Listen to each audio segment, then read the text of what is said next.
co-powered by Techno.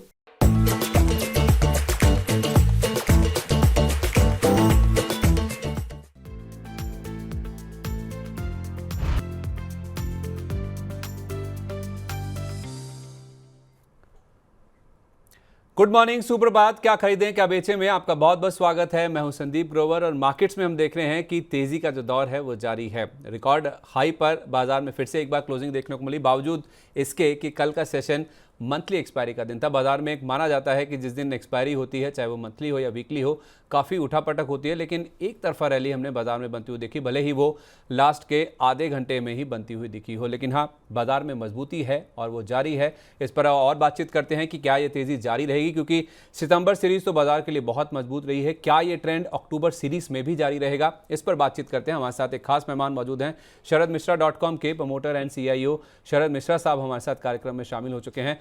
Very good morning sir, आपका दिन बहुत शुभ हो। क्या ऐसा ही शुभ हम मान के चल सकते हैं कि मार्केट भी रहने वाला है? Very good morning sir.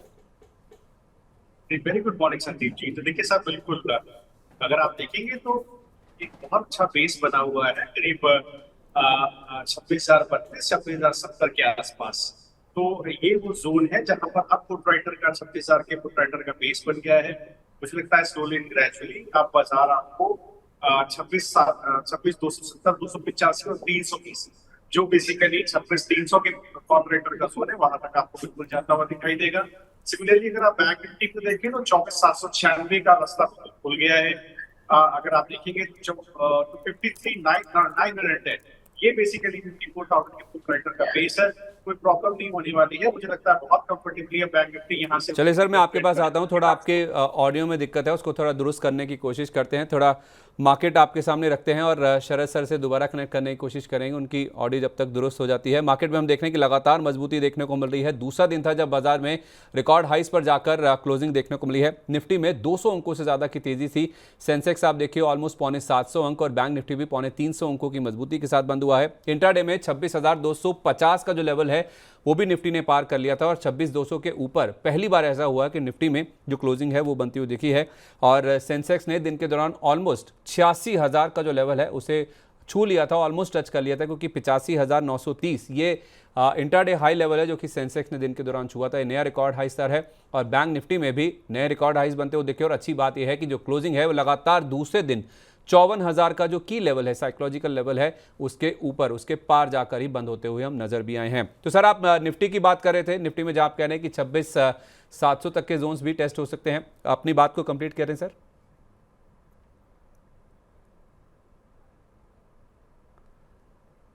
Sir आप मुझे सुन पा रहे हैं? आप अपनी बात को कंप्लीट कीजिए सर। 26,700 का लेवल आप कह रहे थे निफ्टी पर। जी, तो देखिए क्या, तो अगर आप 50 पर देखें संदीप जी, तो बहुत आराम से आप देखिएगा 26,285 320, ये बेसिकली अब कॉल राइटर का जोन है। 26,200 के कॉल राइटर का जोन है। 26,200 पर अच्छी पुट राइटिंग हुई है। तो आप देखिएगा नीचे की तरफ एक बहुत अच्छा बेस बना है 26,032 26,070 के आसपास।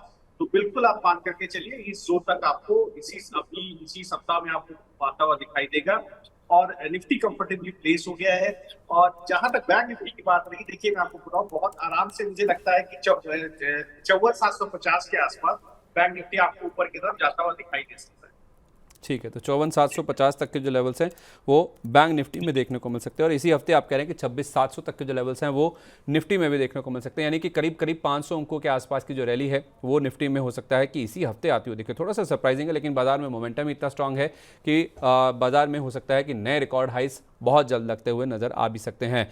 अगर आप सेक्टोरल रुझान की बात करें, तो अगर आप CPSE इंडेक्स को छोड़ दें, अगर आप NSE के इंडेक्सेस की बात करें, तो बाकी सभी इंडेक्स हरे निशान के साथ जाकर बंद हुए। अब तो आप कह सकते हैं ऑलमोस्ट सारे इंडेक्स ही हरे निशान के साथ बंद हुए। सबसे ज्यादा खरीदारी कहां पे है? ऑटो में। इसके साथ साथ metal, PSU banks, FMCG, IT, यहां पे सबसे ज्यादा एक्शन देखने को मिला, यहां सबसे ज्यादा खरीदारी देखने को मिली। और निफ्टी ऑटो इंडेक्स की जहां तक बात है, इतनी धुआंधार तेजी देखने को मिली कि ये इंडेक्स रिकॉर्ड हाई लेवल्स पर, अपने ऑल टाइम हाई लेवल्स पर पहुंचता हुआ दिखा है। मारुति लीड कर रहा था, मारुति के निफ्टी के गेनर्स को ग्रासिम, टाटा मोटर्स और श्रीराम फाइनेंस, इनमें भी जबरदस्त एक्शन देखने को मिला, ये गेनर्स थे। और लूजर्स की बात करें तो सिप्ला, ओएनजीसी, एलएनटी और ऑटो पैक से ही हीरो मोटोकॉर्प भी गिरने वाली लिस्ट में शामिल था। तो निफ्टी के लूजर्स में आप देख सकते हैं हीरो मोटोकॉर्प भी शामिल था। तो सर, ये जो ऑटो और उसके साथ साथ मेटल में जो तेजी की शुरुआत हुई है, जो मजबूती बन रही है, उसमें कहां खरीदारी करना चाहिए? क्योंकि दिग्गज आप देखिए, मारुति जैसे स्टॉक अगर निफ्टी के टॉप गेनर के तौर पे सामने आते हैं, 4-4.5% के आसपास का अपमूव एक ही दिन में बहुत कम ऐसा देखने को मिलता है। क्या करना चाहिए सर ऑटो और मेटल स्टॉक्स में? जी देखिए, बिल्कुल सबसे पहले तो मुझे लगता है संवर्धन मदरसन को पकड़िए सर, बहुत बड़ा मूव है। मुझे लगता है करीब 240 रुपए की तरफ धीरे धीरे करके स्टॉक जा रहा है। यहाँ पर एक बड़ा ट्रैक्शन बना हुआ है, एक डिसेंट बुलिश बेस 190-195 के आसपास का बनता हुआ दिखता है। तो यहाँ पर मुझे लगता है एक सबसे पहले इस स्टॉक को ट्रैक कीजिए। और मेटल पे आप देखिए, वेदांता को देखिए सर, मुझे लगता है ये यहाँ पर डिस्क्लोजर है, क्लाइंट्स को नीचे के भाव पे खरीदारी कर दिया गया है। व्यू 500, 300, 500, 580 ये टारगेट आपको वेदांता में आते हुए दिख सकते हैं। इसके अलावा अगर आप देखिए नेशनल एल्यूमिनियम, तो यहाँ पर भी डिस्क्लोजर है कि क्लाइंट्स को रिकमेंडेशन दिया गया है। नेशनल एल्यूमिनियम के अंदर आप देखिएगा बड़ा मूव बनता हुआ दिखाई दे रहा है, स्लोली ग्रेजुअली। ये स्टॉक आपको 230 की ट्रेजेक्टरी में जाता हुआ दिखाई दे रहा है। और टाटा स्टील देखिए, यहाँ पर भी एक बहुत अच्छा ट्रैक्शन है। ये 3 स्टॉक्स है जहां मुझे लगता है बहुत अच्छा बनेगा। टाटा स्टील स्लोली ग्रेजुअली 180 के जोन में आपको जाता हुआ दिखाई देगा। तो 3 मेटल के काउंटर पे ध्यान रखिए सर। और संवर्धन मदरसन पर मुझे लगता है एक अच्छा ट्रैक्शन बनता हुआ दिखाई देगा। मारुति का जब अभी कन्विंसिंग अभी ब्रेकआउट, अभी मुझे थोड़ा और चलेगा तब मैं इसके बाद देखूंगा। अभी ऑटो स्पेस में सबसे पसंदीदा संवर्धन मदरसन रहेगा। संवर्धन मदरसन ऑटो पैक से सबसे ज़्यादा पसंदीदा शेयर है, इसमें आप खरीदारी करके चल सकते हैं। और स्टील सेक्टर में भी, मेटल पैक में भी 3 नाम है जिसमें वेदांता शामिल है। टाटा स्टील में 180 तक के लेवल्स आ सकते हैं और 530-580 तक की जो तैयारी है वो वेदांता के स्टॉक में भी होती हुई नजर आ सकती है, जहां पे अब जो चौथा जो इंटरिम डिविडेंड है इस साल का, उसके अनाउंसमेंट की यहां पे तैयारी करती हुई कंपनी नजर आ भी रही है। मीडिया में हम देख रहे हैं सर, 2 दिन से लगातार काफ़ी तेज़ अपमूव देखने को मिल रहा है, चाहे जी मीडिया हो, Mukta arts, ENIL, bag films, HT media, काफ़ी लंबी लिस्ट है जहां पे हमने परसों भी काफ़ी अच्छी तेज़ी देखी थी, कल भी आप देखिए follow up buying move in stocks में देखने को मिल रहा है। तो मीडिया स्टॉक्स में कोई ऐसी आपकी चॉइस जहां पे आपको लगता है कि जो अपमूव है वो और आगे कंटिन्यू हो सकता हो? जी तो देखिए, बिल्कुल अगर आप सी को FNO से और करें तो मुक्ता आर्ट्स में एक अच्छा ब्रेकआउट देखने को मिला है। 99 रुपए के ऊपर अच्छा ब्रेकआउट है, थोड़ा सा ओवरबॉट है, स्पीड पे काफी चला है, करीब 40-47% का अच्छी रफ्तार में मूव आया है। थोड़ा कंसोलिडेट करिएगा 100 रुपए के आसपास, तो जरूर एक बार बड़ा मूव बनेगा। ये जो ब्रेकआउट है इसको अगर मैं ऊपर एक्स्ट्रापोलेट करूं तो करीब 140 रुपए की तरफ तो ग्रेजुअली जाता दिखाई देगा। तो करीब 30 रुपए का मुझे यहाँ पे और दिखाई देता है। गिवन द फैक्ट कि 100 रुपए के आसपास कंसोलिडेट करें तभी आप इसको खरीदें। ठीक है, 100 रुपये के ऊपर अगर आपको कंसोलिडेट करता हो, देखिए मुक्ता आर्ट्स में 140 रुपये तक के टारगेट्स के लिए आप इसमें अप्रोच करके चल सकते हैं। ये तो बात हुई मीडिया सेक्टर की, लेकिन अगर आप ब्रॉडर मार्केट्स की बात करें, अगर आप ब्रेड्थ समझने की कोशिश करें बाजार की, तो वो आपको थोड़ी सी वीक नजर आएगी। 1207 चढ़ने वाले शेयर थे, लेकिन उसके सामने आप देखिए करीब 1600 शेयर ऐसे थे लगातार। दूसरे दिन हमने देखा कि जो एडवांस डिक्लाइन है वो डिक्लाइंस के फेवर में आपको ज़्यादा नजर आएगी, यानी कि मंदड़िए बाजार में ज़्यादा हावी होते हुए नजर आ रहे हैं।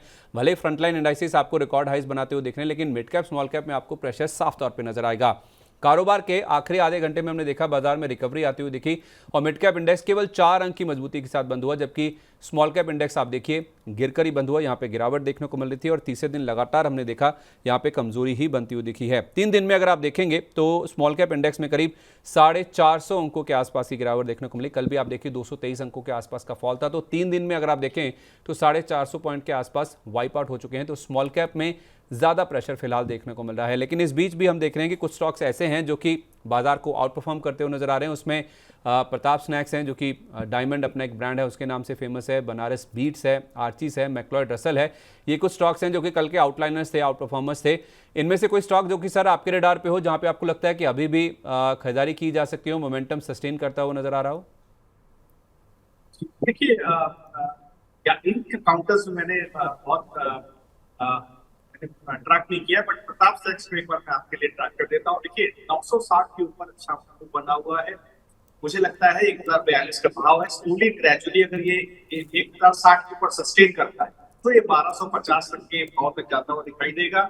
इस पर्टिकुलर सेगमेंट में बीकाजी फूड मैंने कई बार शेयर किया है, संदीप जी मुझे याद होता है, काफी नीचे के लेवल से करीब 733-40 के लेवल से मैं रिकमेंड कर रहा हूँ, और अभी 978 का भाव आ गया है। तो देखिए मुझे अभी भी लगता है यहाँ पर काफी स्ट्रेंथ बाकी है, बेस काफी नीचे खिसक गया है, करीब आप माने कि अब जो बेस है वो 950 रुपए के आसपास इसको मान करके चले, जो इस वीक का लो है उसी को पकड़ के चले।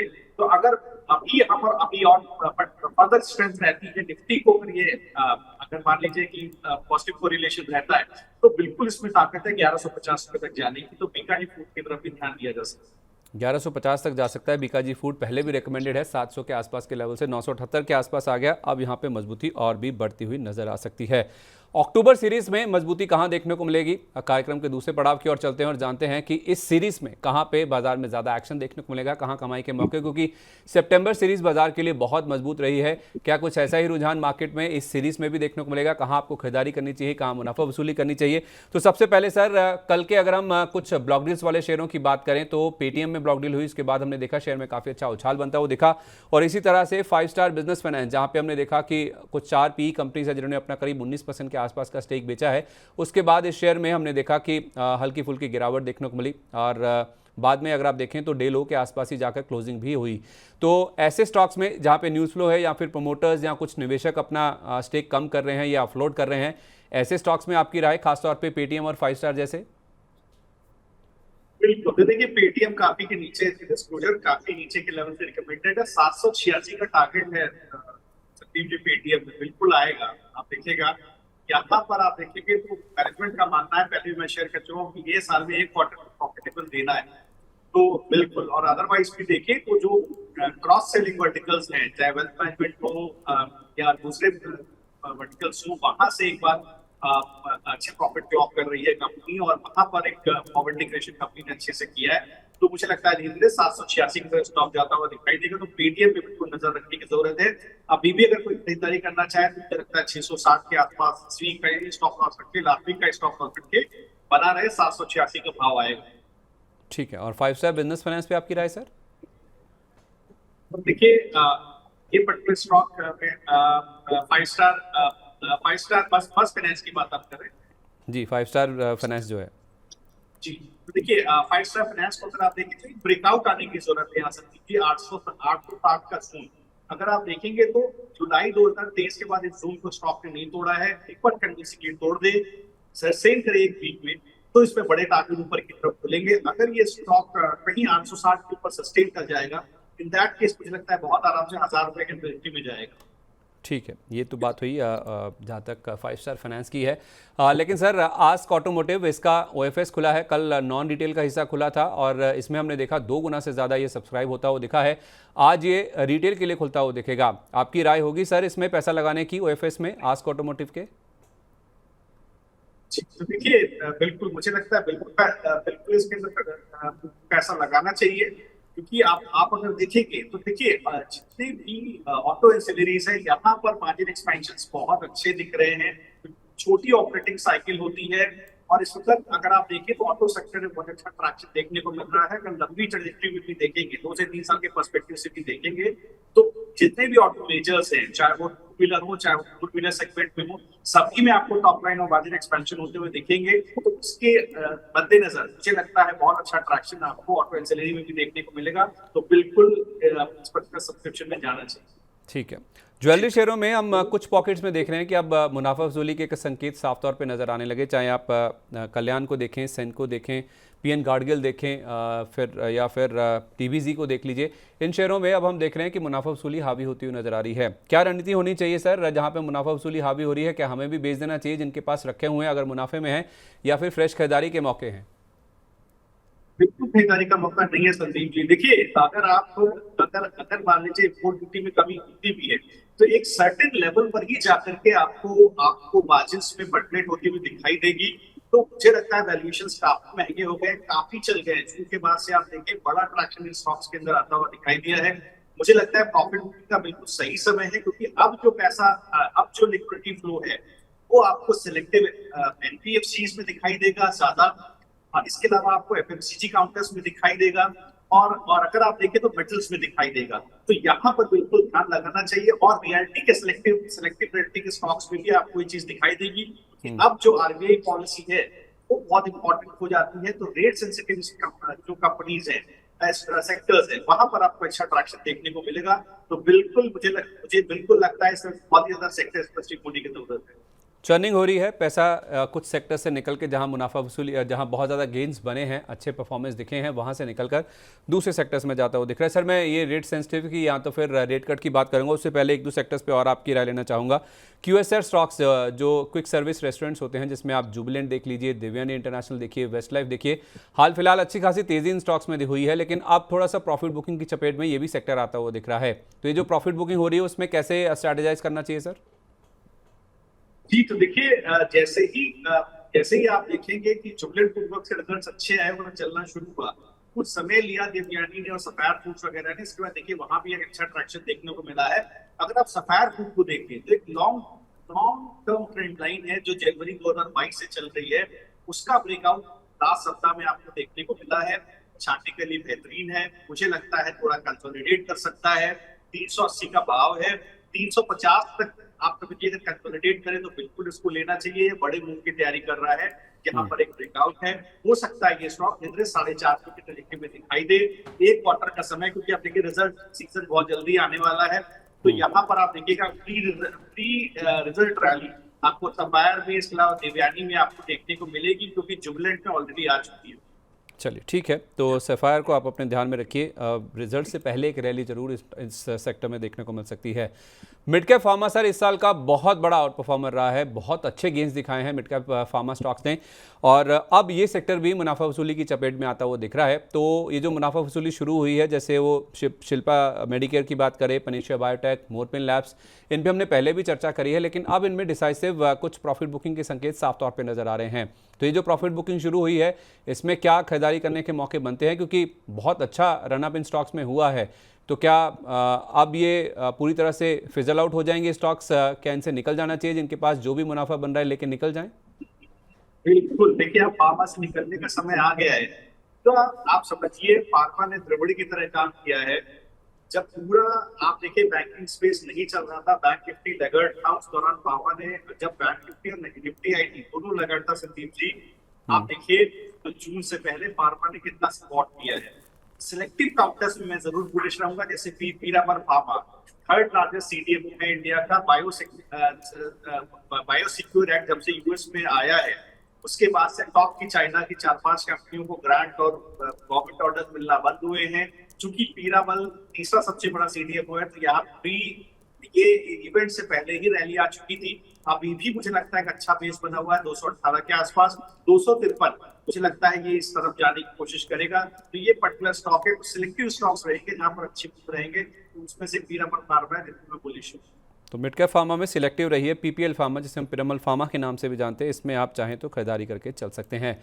अब आप रेपो रेट की बात कर रहे थे सर, जो दरों में कमी हो सकती है अक्टूबर में, आरबीआई की जो पॉलिसी बैठक है उसमें एक्सपेक्टेड है कि शायद 1/4% से ब्याज दरों में कमी आ जाए, ऐसा ग्लोबल रेटिंग एजेंसीज अनुमान करके चल रही हैं।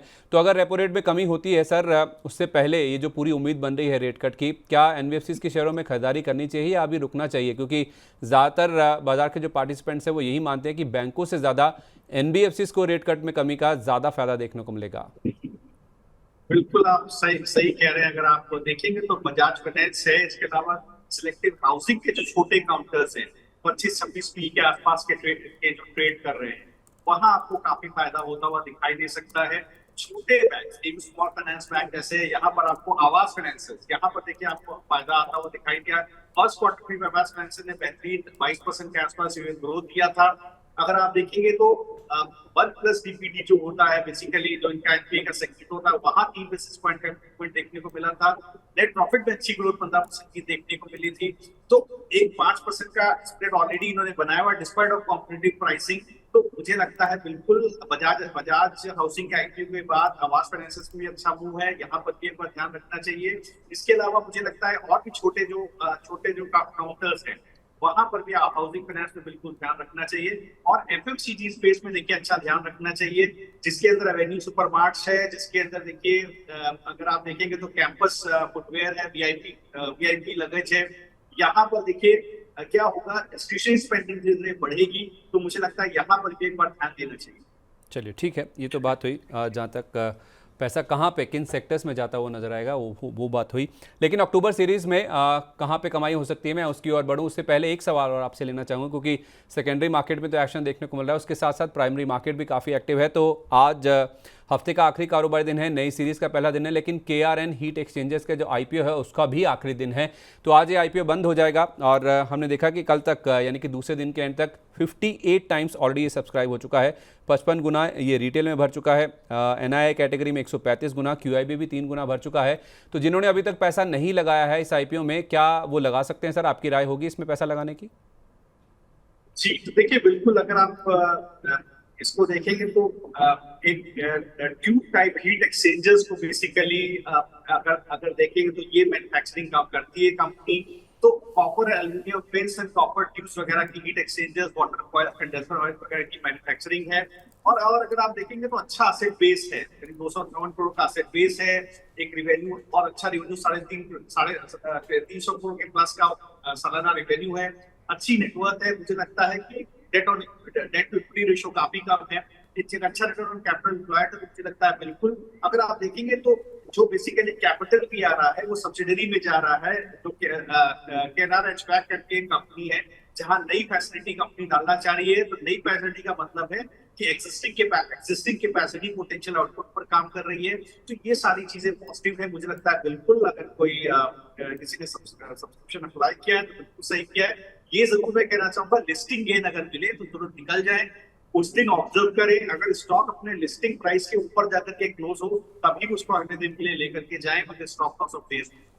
चलिए ठीक है, तो ये राय है फिलहाल KRN हीट एक्सचेंजर का, जिसका आज लास्ट डे है। अगर आपने अप्लाई किया तो अच्छी बात है, नहीं भी किया तो भी कर लीजिए, और लिस्टिंग पे जो भी पैसा मिले, जितना भी रिटर्न मिले, वो लेकर आपको एक बार के लिए निकल जाना चाहिए। अब हम कार्यक्रम के आखिरी पड़ाव की ओर चलते हैं। अक्टूबर सीरीज की शुरुआत हो गई आज से, तो अक्टूबर सीरीज के लिए सर कैसे स्ट्रैटेजाइज करना चाहिए? कौन से ऐसे स्टॉक्स हैं या सेक्टर्स हैं जो आपको लगता है कि इस सीरीज में आउट परफॉर्म कर सकते हैं, जहां पे इस सीरीज के हिसाब से पैसा लगाया जा सकता हो या फिर निवेश किया जा सकता हो? जी, तो देखिएगा, अगर आप सबसे पहले तो टाटा कम्युनिकेशंस को देखिए। देखिए, टाटा ग्रुप के स्टॉक में बेहतरीन रैली देखने को मिल रही है। अगर आप टाटा कम्युनिकेशंस को देखेंगे तो जो अप्रैल 2024 का हाई था उसका ब्रेकआउट पिछले सप्ताह में देखने को मिला है, थोड़ा सा ओवरबॉट है। तो मुझे लगता है 2060 के पास अगर आपको कहीं मिले बिल्कुल खरीदिएगा। 2260 की तरफ आपको धीरे धीरे पोजिशनली इस महीने में आपको कम से कम जाता हुआ दिखाई देगा। जो बेस स्टॉक का बना है करीब 1960 के आसपास बना है, तो बाय एंड डिप्स की स्ट्रेटेजी रखिएगा। सेकंड, अगर आप देखेंगे तो पावर ग्रिड के अंदर अगर आप देखिएगा तो यहाँ बहुत अच्छा ट्रैक्शन बनता हुआ दिखाई दिया है। इस पर्टिकुलर स्टॉक को आप जरूर अपने पास ध्यान में रखिएगा। अगर आप एनालाइज करें इस पर्टिकुलर कंपनी को, तो जो बेसिकली फर्स्ट क्वार्टर में भी इनके पास अगर इनकी बिल्डिंग देखें तो इंटरस्टेट ट्रांसमिशन सिस्टम में जो basically tariff based competitive building होती है उसमें 4000 करोड़ की ऑर्डर इनके पास थी। 10 में से 6 ऑर्डर इनको मिले थे। 7000 करोड़ के टोटल टैरिफ में से 5000 करोड़ रुपए का इनका शेयर है, जो ऑब्वियसली थोड़ा सा ऑपरेटिंग साइकिल लंबी है, तो बैलेंस शीट में इनकम स्टेटमेंट में आते हुए समय लगेगा। लेकिन आप देखिए, गवर्नमेंट का जो बेसिकली कैपिटल एक्सपेंडिचर है ट्रांसमिशन में, उसको करीब $110 बिलियन तक बढ़ाया है। तो ये इसका सीधा फायदा पावर ग्रिड को देखने को मिलेगा, क्योंकि 85% इंटरेस्ट रेट ट्रांसमिशन अगर आप देखें तो वो पावर ग्रिड के थ्रू होता है। तो बिल्कुल सर इसको पकड़ के चलिए। मुझे लगता है ये स्टॉक कम से कम 410 ऊपर 440 का भाव इसी महीने आपको दिखा सकता है। बेस बना हुआ है कहीं 340 रुपए के आसपास। बाय और डिप्स की स्ट्रेटेजी रखिएगा। और अगर आप थर्ड देखें तो देखिए, मैं वैसे भी शेयर कर चुका हूँ, 3 स्टॉक मैंने आपसे शेयर किए हैं मेटल में, जिसमें नेशनल एल्यूमिनियम है, टाटा स्टील और वेदांता है। इसमें से एक मैं वेदांता को पिक करूंगा। क्यों? क्योंकि अगर आप देखें तो मई के बाद के कंसोलिडेशन जोन का ब्रेकआउट 450 रुपए के भाव के ऊपर मिल गया है। ये स्टॉक जब चलता है तो एक तरफा चलता है सर। मुझे याद पड़ता है संदीप जी, बहुत पहले 280 का ब्रेकआउट मैंने विवेक जी से डिस्कस किया था, 450 स्टॉक पहुंच गया था, मुझे भी उम्मीद नहीं थी फॉर दैट मैटर। तो देखिए बिल्कुल ये सर 580 की तरफ कम से कम जा रहा है, तो 500, 300, 580 के टारगेट के लिए इसको पकड़िए।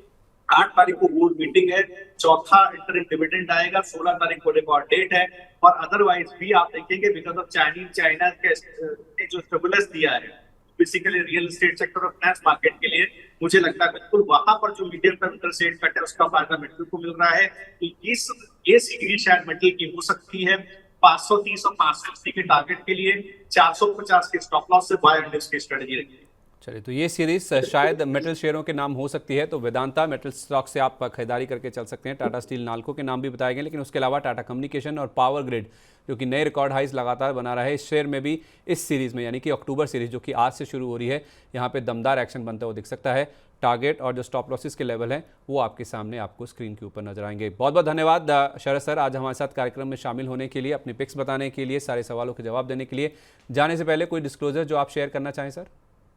जी संदीप जी, जो निफ्टी बैंक निफ्टी के ट्रेड्स हैं शायद वहाँ ऑप्शन की पोजीशंस क्लाइंट की हो सकती है, उनकी एक्सपायरी जो स्टॉक शेयर की है वहां पर भी हो सकता है कि ये क्लाइंट्स के पोर्टफोलियो में स्टॉक हो सकते हैं। चलिए, बहुत धन्यवाद sir, thank you so much for joining us today. Wish you a very good day and very good series sir. चलिए, क्या खरीदें क्या बेचें में आज के लिए बस इतना ही। लेकिन बीच बाजार में अगर आपके पास कोई सवाल है, कोई दुविधा है, किसी ट्रेड में आप फंस जाएं, तो बीच बाजार में मेरे सहयोगी विवेक मित्तल आपके साथ जुड़ेंगे सुबह 10:30 बजे। ग्लोबल मार्केट्स का एक्शन आपको समझाते हैं, छोटे मुझले शेयरों पर फोकस रहता है, एक स्टॉक एक्सरे भी आपके लिए लेकर आते हैं। तो जुड़ना मत भूलिए सुबह 10:30 बजे बीच बाजार में। तो क्या खरीदें क्या बेचें को यहीं पर समेटते हैं। उम्मीद करते हैं आज का दिन आपके लिए बहुत शुभ होगा और ये पूरी सीरीज ही अक्टूबर सीरीज जिसकी शुरुआत हो रही है वो भी आपके लिए काफ़ी प्रॉफिटेबल होगी। इसी उम्मीद के साथ आप मुझे दीजिए इजाज़त, अब आपसे कल फिर मुलाकात होगी। तब तक के लिए नमस्कार।